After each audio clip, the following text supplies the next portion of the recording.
बेथ' जोंनि मोनसे हारिनि फेस्टिभेल जोंहा सारा आसामावनो बेखौ जोंहा फालियो आरो स्पेसियेलि जोंनि बर' हारिया बेखौ फालियो। आं बेखौनो खावलायगोन साफ्रोमबो रायजो राजा बिथांमोनखौ 13 थारिखआव जोंहा गोदोनिफ्रायनो सोलिबोबाय थानाय आबै आबौनि दिननिफ्रायनो बावखुंग्रि हाजो गाखोनाय दिन दं।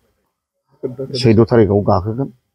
दा बयबो जाहाथे बे गाखोहैनायाव बयबो लैहोर लैहोर थांनानै गाखोहैयो, जाहाथे बे गाखोनायाव जाहा लोङा जासेनो बयबो निस्थार गोसोजों पबित्र गोसोजों जाहाथे गाखोनानै गावनि जेनाखि जा बिसास दं बे हाजोआव गाखोनानै फैयोब्ला जोंनि साननाया फुरा जायो होननाय मोनसे जोंहा फोथायनाय दं।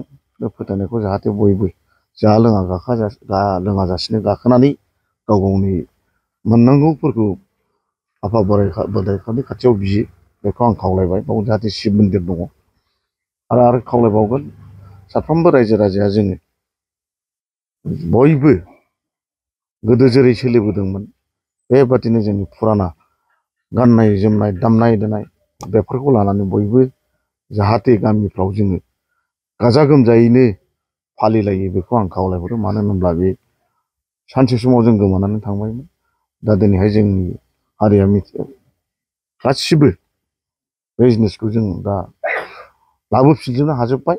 दा थिग बिदियैनो फैबाबो बे बोसोराव बयबो गामि ओनसोलाव जाहाथे गावजों गाव पार्टि लालाया जासेनो बयबो गामिनि हिसाबै ज' ज'यै बैसागु फालिलायो, बेखौनो बैसागुखौ फालिलायो।